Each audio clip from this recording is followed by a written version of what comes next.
62페이지입니다.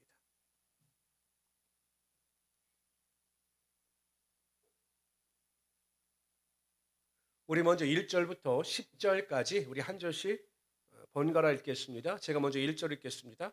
내가 진실로 진실로 너희에게 이르노니 문을 통하여 양의 우리에 들어가지 아니하고 다른 데로 넘어가는 자는 절도며 강도요 문지기는 그를 위하여 문을 열고 양은 그의 음성을 듣나니 그가 자기 양의 이름을 각각 불러 인도하여 내느니라.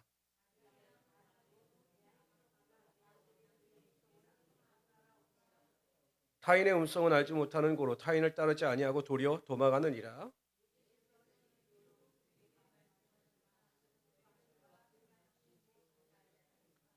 그러므로 예수께서 다시 이르시되 내가 진실로 진실로 너에게 말하노니 나는 양의 문이라.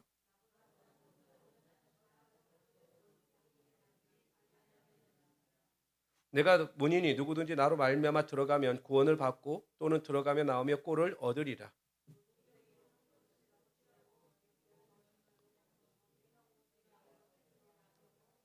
얻게 하고 더 풍성히 얻게 하려는 것이라. 아멘. 3절에 보면 이렇게 말씀하십니다. 문지기는 그를 위하여 양들을 위하여 문을 열고 양은 그의 음성을 듣나니 그가 자기 양의 이름을 각각 불러 인도하여 내느니라. 각각. 그러니까 여러분 이 본문에 나오는 이 목자는요. 그 양의 우리에 있는 모든 양의 이름을 각각 알고 아침마다 그 양을 불러낼 때 그 이름을 호명하여 그 양들을 불러냈다라는 것입니다. 그만큼 이 목자는 양들에게 대한 관심이 많았고 그만큼 양들을 사랑하여 그 양들을 잘 알고 있었다라는 겁니다.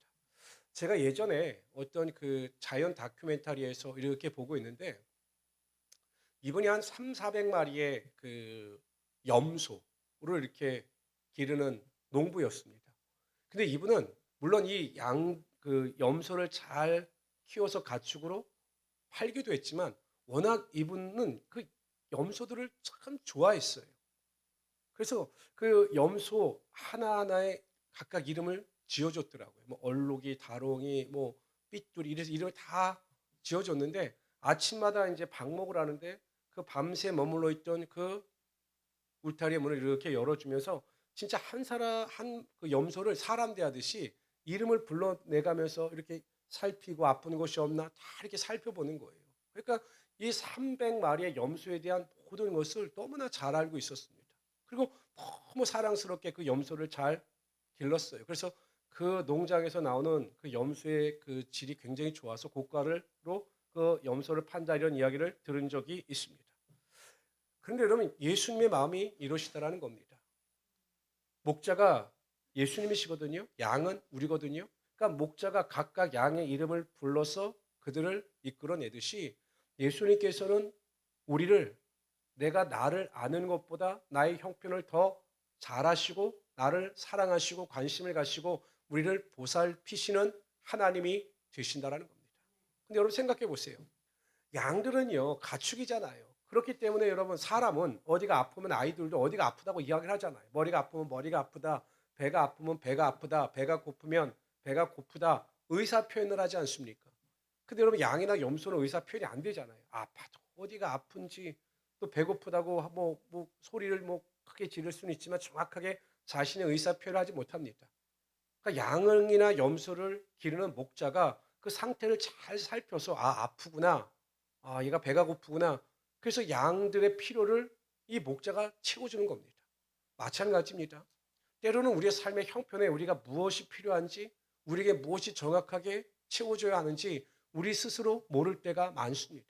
내가 생각하기에 이게 나에게 주어졌으면 좋겠다. 내가 기도할 때마다 이렇게 가정이 잘 되고 자녀가 잘 되고 또 이때 이런 것이 이루어졌으면 좋겠다라고 생각을 해서 기도하고 간구하지만 양들이 자신의 형편이나 처지를 잘 이해하지 못하듯이 그래서 목자가 그 양들에게 필요한 것을 공급하듯이 하나님께서는 항상 우리보다 우리 자신을 더 잘 아셔서 항상 최고의 선물로 우리의 삶에 채워주시는 하나님이 되신다라는 겁니다. 그러니까 여러분 우리가 기도할 때마다 어떤 성도들은 내 뜻대로 안 된다 이래서 실망할 때가 많습니다. 지금쯤이면 하나님께서 내 기도 가운데 응답해 주셔야 하는데 기도 응답이 이루어지지 않을 때도 있습니다. 그럼 실망하지 마십시오. 그 순간에도 하나님은 가장 좋은 곳으로 때를 따라 돕는 은혜가 임할 수 있도록 우리를 위해서 일하시는 하나님이 되신다라는 것입니다. 그래서 신명기에 보면 이렇게 말씀하십니다.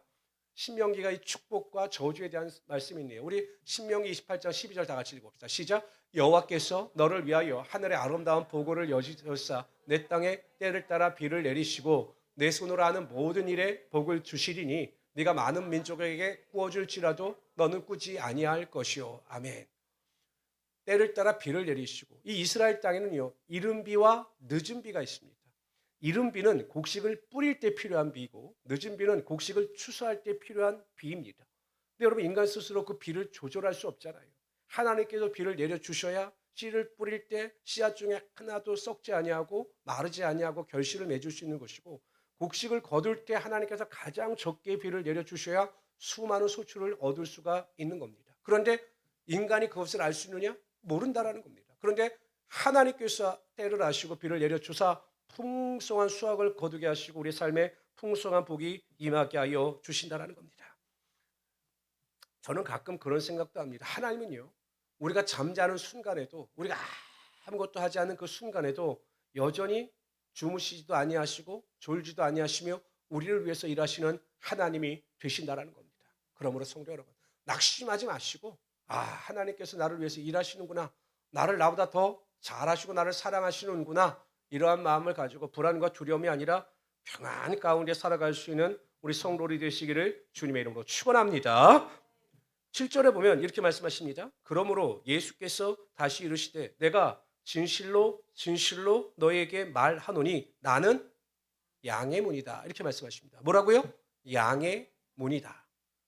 그 당시에 정말 어려운 사람들은 그러니까 많은 양을 가축하지 못하는 사람들은 기르지 못하는 사람들은요.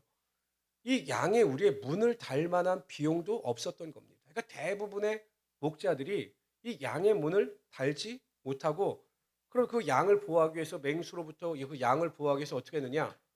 본인이 양의 문이 되어서 그 울타리에 들어가는 그 입구를 밤새 지키고 있는 겁니다.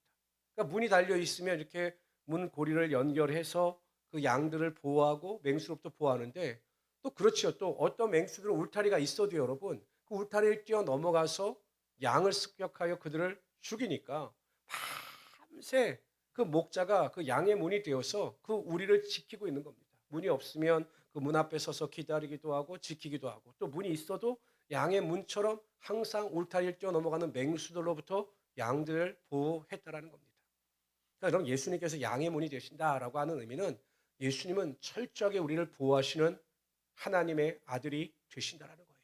아무리 세상에 고난과 환난과 핍박과 어려움이 우리의 삶에 엄습한다 할지라도 절대로 그것을 우리를 침몰치 못하는 것입니다. 항상 예수님께서 우리를 지키고 보호하여 주셔서 모든 고난과 환난으로부터 우리 가운데 함께 하시고 그것을 뛰어넘는 하나님의 축복이 임하게 하여 주시는 겁니다. 그래서 하나님의 도움의 손길이 예수님의 도움의 손길이 항상 나와 함께 하심을 믿고 담대함을 가지고 살아갈 수 있기를 바랍니다. 절대 두려워하거나 낙심하거나 초조하지 마시고 반드시 하나님의 도우심의 손길이 나를 이끌어 가신다. 이러한 담대함을 가지고 살아갈 수 있는 우리 성도들이 되시기를 주님의 이름으로 축원합니다. 그러면서 이 양해모로서 예수님께서 어떠한 독특한 역할을 하셨는가를 설명하십니다. 그냥 일반적인 양해문이 아니라 일반적인 목자로서의 양해문이 아니라 예수님께서는 특별한 사명을 가지고 양해문의 역할을 감당하셨음을 말씀하시죠. 우리 9절 한번 다 같이 읽어봅시다. 9절 있습니다. 시작. 내가 문으니 누구든지 나로 말미암아 들어가면 구원을 받고 또는 들어가며 나오며 누구든지 나로 말미암아 구원을 얻는다라는 것입니다. 예수님께서 양의 문이 되시는데 예수님께서 서 계신 그 양의 문을 통과하는 자들이 구원을 얻는다라는 겁니다. 구원. 그러니까 이 의미는 무엇이냐? 예수님께서 유일한 구원자가 되신다라는 거예요. 근데 여러분 생각해 보십시오. 우리가 있습니다. 그리고 문이 있습니다. 문은 몇 개나 설치했을 것 같습니까? 한 10개 정도 설치할까요? 아닐 겁니다. 보통 이 가축을 이렇게 기르는 분들 보면 이렇게 울타리를 치거나 또 이렇게 비닐하우스로 막아놓고 이제 밤새 양들이나 염소를 그 안에 머물게 하는데 아침에 문을 열 때 보면 딱 문 하나를 엽니다. 그래야 그 양이나 염소들이 들고 나는 것을 살필 수가 있거든요. 그 당시에 예수님 당시에도요. 그 목자들이 울타리를 치고 문을 만들 때 단 하나의 문을 만들었습니다.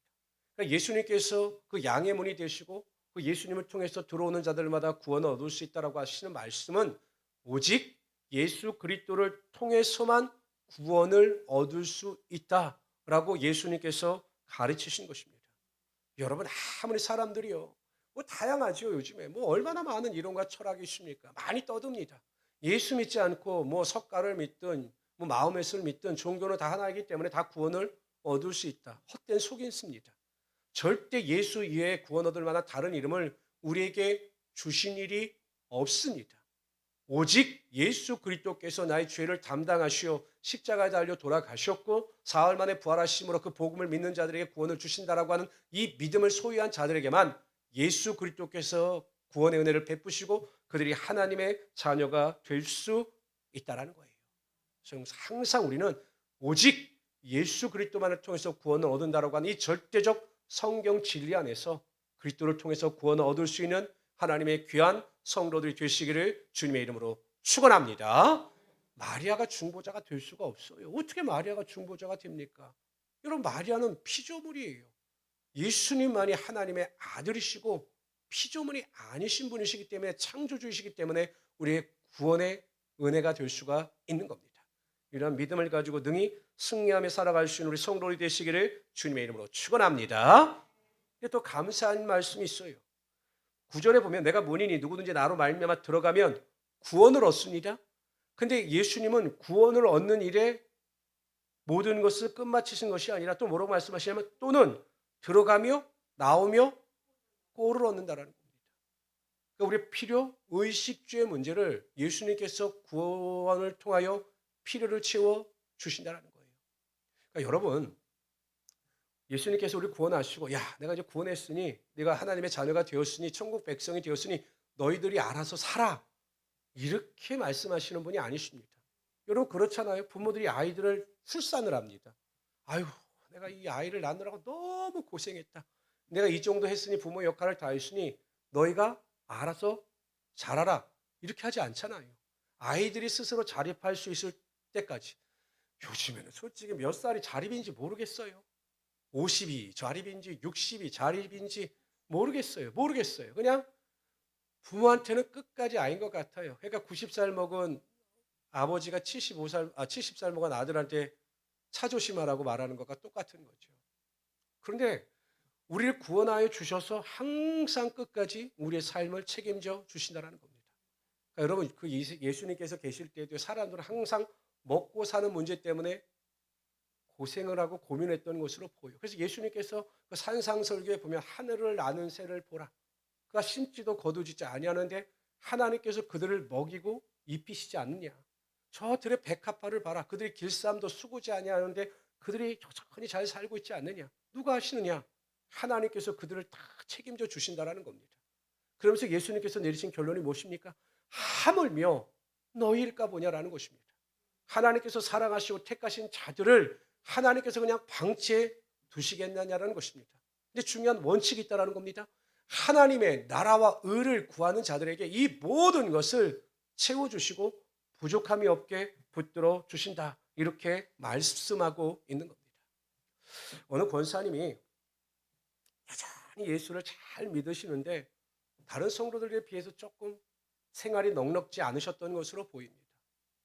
근데 평상시엔 그러한 감정을 전혀 느끼지 못했는데 어느 순간 왜 나는 다른 사람들보다 잘 살지 못하지? 왜 나는 다른 사람들보다 넉넉하지 못하지? 이 생각 때문에 갑자기 우울감에 사로잡힌 겁니다. 그리고 예배를 드려도 기쁨이 없고 말씀을 읽어도 예전처럼 감사가 없는 겁니다. 왜 하나님은 나에게 다른 사람들만큼 축복을 주시지 않을까? 왜 좋은 집도 주시지 않고 왜 좋은 차도 주시지 않을까? 이런 생각이 드니까 그냥 계속 마음속에 원망 불평만 쏟아지시더라는 겁니다. 그래도 이 권사님이 훌륭하신 게 그래도 예배는 빠지지 않으셨어요. 기도에는 빠지지 않으셨어요. 근데 금요 기도회 때 그렇게 기도하는데 갑자기 자신이 예수를 믿기 전서부터 예수를 믿으면서 그 모든 삶의 과정이 그냥 파노라마처럼 이렇게 눈앞에 펼쳐지는 겁니다. 그러면서 한 가지 깨달은 것이 있습니다. 내가 지금 여전히 힘들고 가난하다고 원망하고 불평하지만 그러나 그럼에도 불구하고 여기까지 살아왔던 모든 것이 하나님의 은혜였음을 깨닫게 되셨다는 거예요. 예수를 믿기 전에도 너무 어려웠습니다. 과연 내가 우리 자녀들을 잘 교육하고 내가 끝까지 살아갈 수 있을까? 그렇게 생각할 정도로 너무 가난하셨던 겁니다. 근데 뒤돌아보면 자녀들이 다 대학교를 나왔습니다. 어렵다 어렵다 하는데 등록금 때문에 고민하고 갈등하는데 자녀들이 아르바이트하고 믿음 잘 지키면서 대학교를 나온 겁니다. 좋은 직장엔 들어가지 못했지만 그래도 직장 생활하면서 가정을 꾸미고 그래도 평범하게 잘 살아가는 겁니다. 권사님도 뒤돌아보니까 다른 사람들보다 어려웠지 그렇다고 그래서 먹을 것 못 먹고 입을 것 못 입은 것도 아니었던 겁니다. 뒤돌아보니까 하나님께서 먹이고 입히셨구나라는 것을 비로소 깨닫고 감사하게 되었다라고 하는 이야기를 제가 들었습니다. 여러분 뒤돌아보십시오. 자녀들도요 가끔 뭐 대부분의 자녀들은 그렇지 않지만 그냥 부모의 은혜를 모르는 자녀들은 항상 부모에게 불평과 원망이 많아요. 왜 우리 부모는 나에게 이 정도밖에 못 해주느냐라고 하는 원망과 불평이 많습니다. 그러나 부모의 은혜가 아니었더라면 그 자리에 자녀들이 설 수 있었을까요? 우리도 마찬가지죠. 우리가 당연하다고 느끼는 모든 것이 다 하나님의 은혜고 하나님의 축복이고 하나님의 인도하심이 되신다라는 겁니다. 하나님께서 구원하여 주셨고 지금까지 꼴을 먹여 주셨기 때문에 우리가 이 자리에 앉아 있는 겁니다. 그래도 이렇게 수요 예배를 우리가 생각하고 기억하며 나와 예배할 수가 있는 겁니다. 이게 다 하나님께서 우리를 구원하시고 우리에게 드나들며 꼴을 먹일 수 있는 은혜를 부어 주셨던 거죠. 이스라엘 백성들이 출애굽하여 광야를 지나갑니다. 풍족하지 않았지만 하나님께서는 그 광야를 통해서 최고의 만나를 내려 주셨습니다. 그런데 나중에 백성들이 원망과 불평이 들어가니까 그 만나를 주신 것을 망각하고 고기를 구하다가 결국 먹지만 하나님의 심판을 받게 되는 거죠. 성도 여러분, 항상 하나님은 우리의 필요를 채워 주십니다. 근데 어느 정도 채워 주시냐를 보면 정말 중요한 것 같아요. 하나님은요, 우리가 믿음을 지켜 나갈 수 있을 정도만큼의 복을, 꼴을 우리에게 주신다는 거예요. 목사님들하고 이야기를 해보지만요. 목사님들하고 그 수십 년 목회 오신 분들하고 제가 이야기를 해보고 제 경험도 보면요. 지나친 축복은 오히려 우리의 신앙의 저주가 될 수 있다는 거예요. 우리는 하나님 나에게 많은 물질을 주시고 나에게 풍족한 은혜를 주십시오라고 기도해야 합니다. 그런데 문제는 내가 그 풍족한 은혜를 관리할 만한 능력이 안 되면 하나님께서 부어주셔도 오히려 그것이 신앙에서 멀어지는 우리의 삶의 독이 될 수가 있다는 겁니다. 그래서 하나님은 우리가 믿음을 지키면서 믿음 안에서 감사하며 살아갈 수 있을 만큼의 축복을 허락하여 주시고 그 감사함을 통해서 하나님의 영광을 받아 주시는 거예요. 우리 성도님들은 지금까지 나를 지키고 보호하시고 인도하신 모든 것이 하나님의 은혜였고 하나님의 축복이었다는 것을 깨닫고 감사하며 살아갈 수 있는 하나님의 귀한 성도들이 되시기를 주님의 이름으로 축원합니다. 우리 11절부터 21절까지 읽도록 하죠. 11절 여긴 여러분들이 먼저 읽어주세요. 읽습니다. 시작.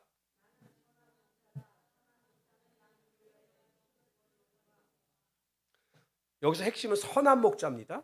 삭구는 목자가 아니요 양도 재앙이 아니라 이리가 오는 것을 보면 양을 버리고 달아나나니 이리가 양을 물어가도 또 해치느니라. 나는 선한 목자라. 나는 내 양을 알고 양도 나를 아는 것이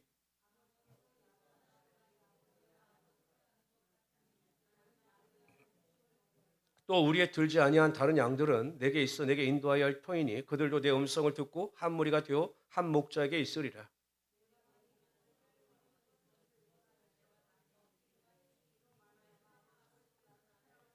이를 내게서 빼앗는 자가 있는 것이 아니라 내가 스스로 버리노라. 나는 버릴 권세도 있고 다시 얻을 권세도 있으니 이 계명은 내 아버지에게서 받았노라 하시니라. 그 중에 많은 사람이 말하되 그가 귀신 들려 미쳤거나 어찌하여 그 말을 듣느냐 하며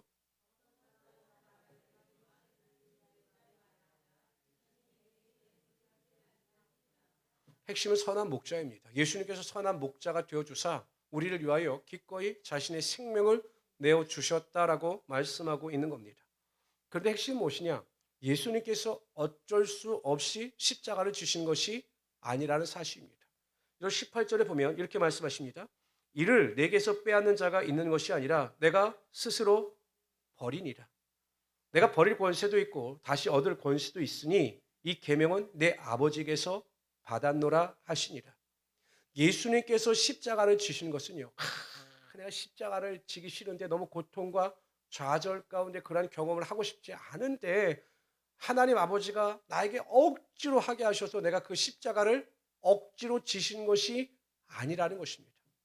예수님께서 저와 여러분을 너무나 사랑하셔서 우리를 구원하시기 위하여 예수님 스스로 십자가를 선택하시고 조롱과 멸시와 학대를 받아가시면서 그 십자가에서 돌아가신 것이다. 이렇게 말씀하고 있는 것입니다. 그런데요, 예수님은 아셨습니다. 내가 스스로 십자가를 선택하고 고난과 환난 가운데 동참할 때 하나님께서 어떠한 은혜를 베푸시는가를 아셨습니다. 그래서 17절에 이렇게 말씀하십니다. 내가 내 목숨을 버리는 것은 그것을 다시 얻기 위함이니 이로 말미암아 아버지께서 나를 사랑하시느니라.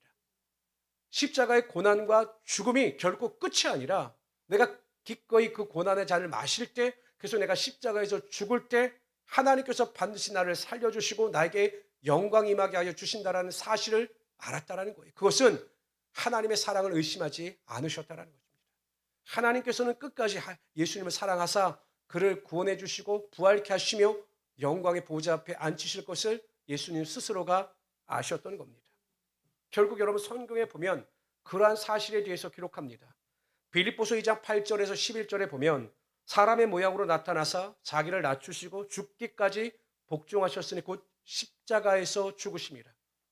이러므로 하나님의 그를 지극히 높여 돌아가신 예수님을 지극히 높여 모든 이름 위에 뛰어난 이름을 주사 하늘에 있는 자들과 땅에 있는 자들과 땅 아래에 있는 자들로 모든 무릎을 예수의 이름 앞에 꿇게 하시고 모든 입으로 예수 그리스도를 주라 신하여 하나님 아버지께 영광을 돌리게 하시었느니라. 예수께서 기꺼이 그 십자가의 고난의 잔을 드시고 돌아가셨을 때 하나님께서 그 순종을 받아주시고 그 사랑과 헌신을 받아주시고 그래서 그를 높여주사 죽음 가운데 부활케 하심으로 하나님의 영광이 나타나게 하여 주셨던 거죠. 여기에도 우리에게 주시는 영적인 교훈과 은혜가 있는 겁니다. 나를 위하여 살지 않고 하나님을 위하여 자신의 생명을 조금도 귀한 것으로 여기지 아니하는 자들에겐 반드시 하나님께서 더 큰 놀라운 축복과 은혜와 능력이 나타나게 하여 주신다는 거죠. 우리가 하나님을 무시하고 또 하나님을 생각지 않고 내 생각과 내 계획대로 살아가도 충분히 잘 살 수 있습니다.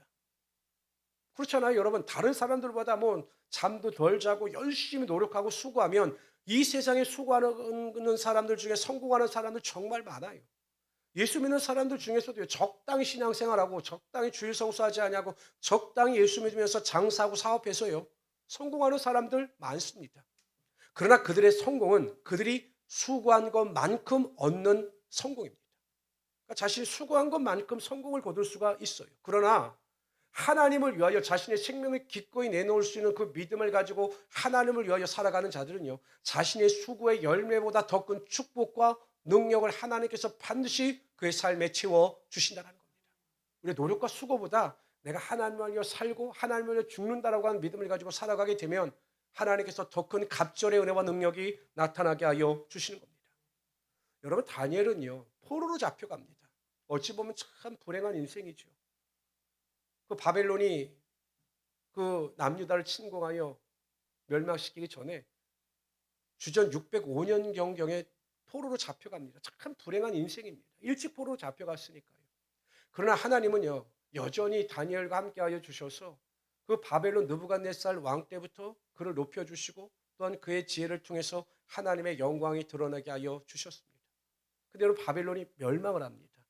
그리고 바사 페르시아 왕국, 지금의 그 이란이 세워집니다. 근데 그때도요 이 바사의 페르시아의 다리오 왕 때 이 다니엘이 총리가 되어서 아주 큰 일을 감당해 나갑니다. 근데 그 일로 인해서 이제 그 바사 사람들의 미움을 사게 되고 질시를 받게 되죠. 그 이유가 무엇이냐? 기도하는 것 때문에. 그래서 그 기도하는 습관을 보고서 그 악한 자들이 신이나 다른 사람들에게, 왕 외에는 신이나 다른 사람들에게 도움을 구하거나 기도하는 행위를 한 달 동안 그 많은 전령은 법령을 만듭니다. 그래서 이 법령을 어기는 자는 사자굴에 던진다, 이런 법령을 만들어요. 근데 다니엘은요, 내가 기도하면 죽는다는 사실을 알아요. 그리고 나를 죽이기 위해서 저러한 법을 만들었다는 사실도 압니다. 한 달이에요, 여러분. 우리가 생각하기에, 여러분 생각해 보세요. 한 달 정도 기도 안 하고 하나님께 대해 마음속을, 하나님 아시죠? 제 마음을 아시죠? 이렇게 하더라도 하나님은 그를 책망치 않으셨을 겁니다. 왜? 그 중심을 보시는 하나님께서 다니엘의 중심을 보셨기 때문이죠. 근데 여러분, 다니엘은요, 기도를 멈추는 일을 하지 않습니다. 왜? 내가 기꺼이 하나님을 위하여 또 하나님께 대하여 기도하는 행위로 말미암아 죽임을 당한다 할지라도 자신의 삶에 후회가 없었기 때문이죠. 아니, 어찌 보면 그냥 기도하지 않고 죽는 거나 기도하고 죽는 거나 똑같다라고 생각하는 것으로 보여요. 영적인 갈급함이나 영적인 은혜가 그 기도를 멈추지 못하게 하는 것으로 보입니다. 사자굴이 들어가요. 우리 같으면 내가 그렇게 작정하고 매일 세 번씩 기도했으면 하나님께서 갑자기 그런 기적 같은 일을 일으키어 세우셔서 내가 사자굴에 들어가기 전에 나를 구원해 주셔야 될 텐데, 하나님은 그 사자굴에 들어가는 순간까지도 전혀 어떠한 기미도 보이지 않게 그냥 침묵하셨습니다. 근데 여러분, 다니엘이 사자굴에 들어가니까 놀라운 일이 벌어집니다. 사자들이요, 입을 못 벌려요. 그리고 발톱도 날카로운데 이 발톱이 나오지 못하는 겁니다. 어떻게 그 다니엘을 해하려고 해도 해할 수가 없는 겁니다. 오히려 반려견처럼 그 맹수 같은 사자가 잠잠해진 겁니다. 성경에 보면 주의 사자가 그의 입을 막으셨다, 천사가 그의 입을 막으셨다라고 기록합니다. 다니엘은 죽을 각오를 하고 그 사자굴에 들어갔지만 오히려 하나님은 죽을 각오를 하고 하나님의 영광을 드러냈던 다니엘을 사자굴에서 구원해 주셨을 뿐만 아니라 그를 대적하는 자들과 그의 가족들 모두를 심판하심으로 하나님의 더 큰 영광과 능력이 나타나게 하시고 다리오 왕의 신임을 얻는 하나님의 역사가 나타나게 하여 주신 겁니다. 많은 사람들은요, 아니 왜 그렇게 열심히 예수를 믿어? 왜 그렇게 열심히 교회에 헌신해? 왜 그렇게 매일 예배 시간에 나가서 예배를 드려? 이렇게 조롱하고 야유할 수 있어요. 교회 안에 있는 성도들도 마찬가지입니다. 주일 하루 나가서 적당히 예배하면 됐지, 뭐 굳이 뭐 기도회니 수요 예배니 금요 기도회니 헌신이니 봉사니 할 필요가 무엇이 있어? 라고 말씀하시는 분도 있을 겁니다. 전혀 그렇지 않아요. 세상에 보는 눈과 하나님이 보시는 눈은 다릅니다. 하나님을 위하여 죽고자 최선을 다하여 살아가는 자를 하나님은 절대로 외면하지 아니하시고 더 큰 갑절의 은혜와 능력이 나타나게 하여 주시는 겁니다. 우리의 때에 나타나지 않는다 할지라도요, 저는 그 부모의 때 그 축복의 능력이 임하지 않아도 그 자손들을 통해서 역사하시는 하나님의 능력을 저는 목도했습니다. 우리 모든 성도들 한 사람 한 사람은 자기를 위하여 사는 자들이 아니라 하나님을 위하여 사는 자들이라고 하는 믿음을 가지고 모든 일의 삶의 초점을 하나님께 맞추시고 하나님의 영광을 구하며 살아갈 수 있는 우리 성도들이 되시기를 주님의 이름으로 축원합니다. 사도 바울은 로마서에서 이렇게 이야기합니다. 우리 중에 누구든지 자기를 위하여 사는 자가 없고 자기를 위하여 죽는 자도 없도다. 우리가 살아도 주를 위하여 살고 죽어도 주를 위하여 죽나니 그러므로 사나 죽으나 우리가 주의 것이로다. 이 말씀을 기억하시고 항상 하나님을 위하여 살아가실 수 있는 우리 믿음의 성도들이 되시기를 주님의 이름으로 축원합니다. 기도합시다. 주시 하나님, 오늘도 하나님께서 그 은혜와 능력을 아버지 함께 하시고